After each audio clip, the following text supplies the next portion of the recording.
Bismillah, alhamdulillah, wassalatu wassalamu ala rasulillah, amma ba'd. Ikhwatal iman rahimani wa rahimakumullahu jami'an.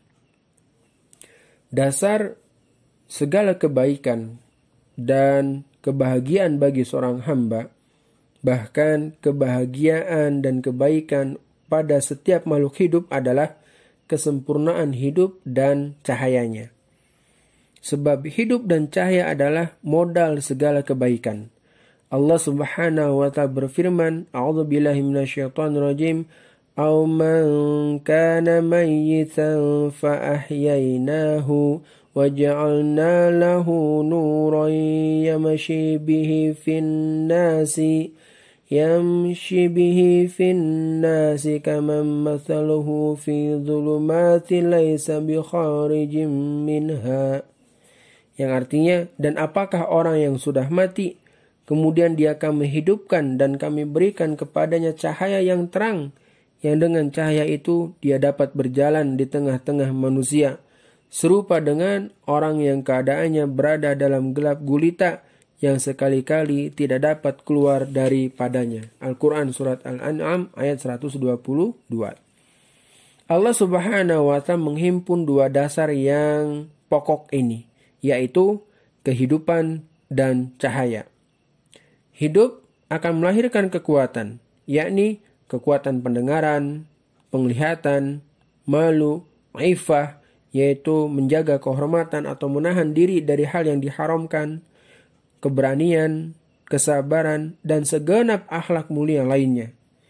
Juga ia akan melahirkan kecintaan pada kebaikan dan benci kepada keburukan.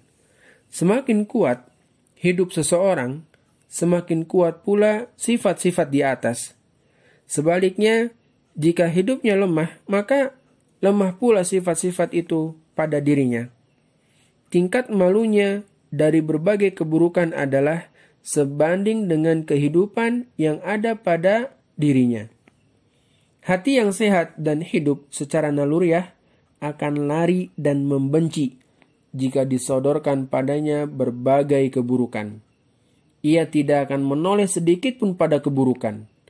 Hal ini tentu berbeda dengan hati yang mati.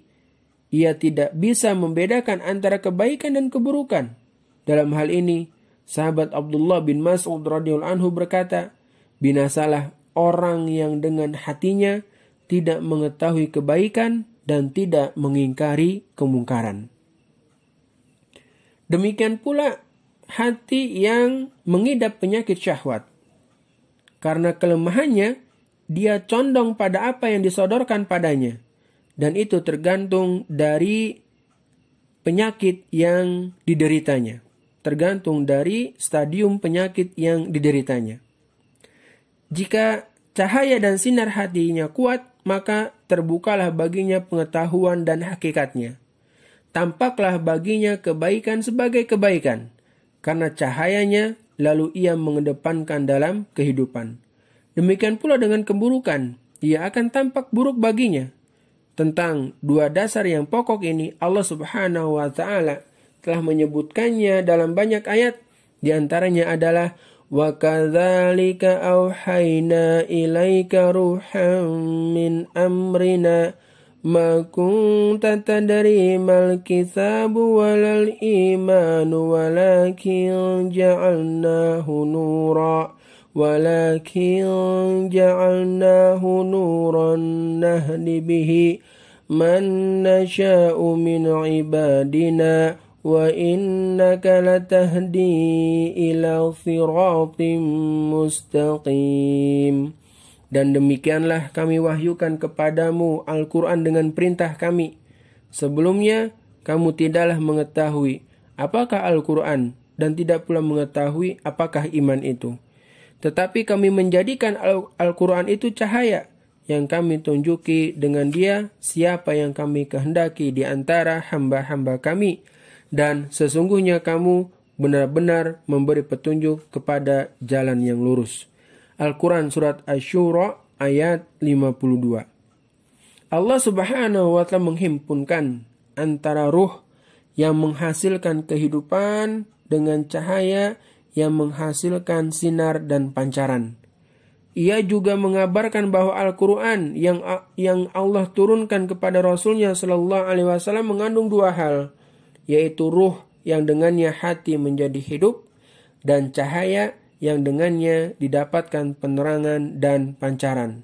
Oleh karena itu, hidup dan bersinarnya hati adalah modal segala kebaikan, dan matinya hati serta gelapnya hati adalah modal segala keburukan.